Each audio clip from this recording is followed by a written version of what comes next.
Okay guys, so before this video actually starts, I just want to give a huge shout out to the Magic Railroad Studios. This dude was so kind enough to make me a new channel banner, and if you ask me, it looks pretty cool. And if you like the content you see on this channel, then you will really like the content that this dude has. I'll be sure to link their channel in the description below. Go subscribe to them, they're a real cool person, and they make really great content. And without further ado, let's get into the video.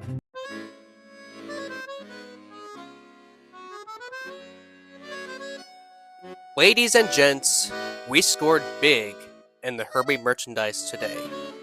For all the non-Herbie historians out there, this may look like a regular Herbie, but the die-hard fans know exactly what this is.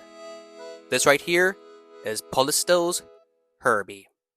As some of you know, this is an extremely rare item, so much so you just have to pull out a second mortgage to own this. Yikes! So, to make this video a bit more interesting, it's time for a little history lesson. Polistil diecast company began around 1960 as Politoys APS in Milan, Italy, with a production center in Chieri near Brescia. Its first products were 1/41 scale plastic cars in small packages, sometimes with candy or gum, marketed as premium toys. These were followed by a shift to die-cast metal in 1964 to 1965, initially in 1/43 scale, aligning with trends from Mercury, Dinky Toys, Corgi, Norev, and Solido.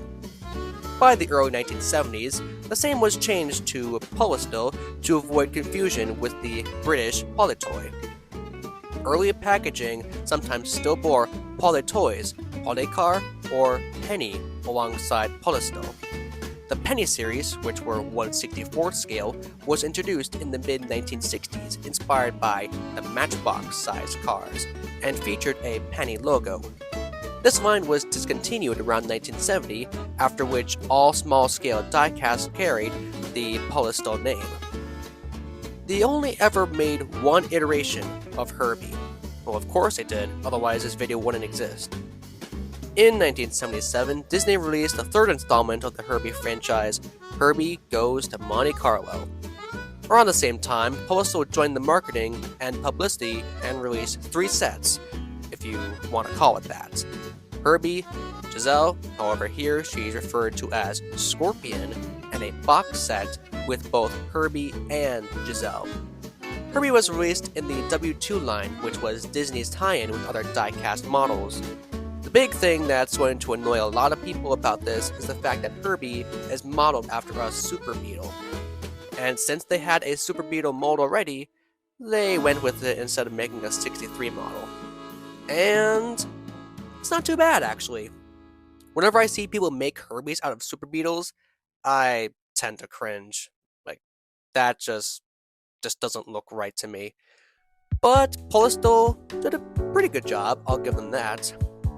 While there isn't an exact price for how much this item was sold originally, Polistil diecast models were sold for $150 to £3, which is equivalent to $2 to $4 US.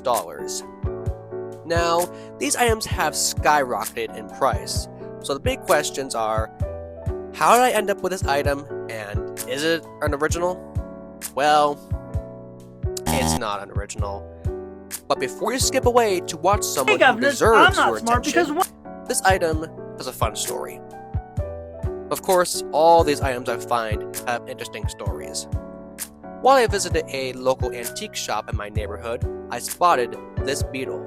And now, I see why these guys go for a pretty penny. This was a lot bigger than I thought. That's what she said! Originally, I expected these to be the size of Hot Wheels. Boy, was I wrong. This car started its life as a police car before it received a Love Bug makeover. Around the same time, I found a sticker sheet made specifically for this car, so it's pretty obvious what I'm gonna do. All I needed was some black vinyl to make the rag top, and ta-da! Another Herbie for the collection. As stated previously, this is an incredibly rare item, and it's fun to look at and enjoy.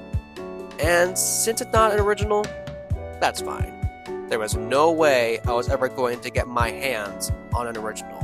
So a custom iteration works pretty well.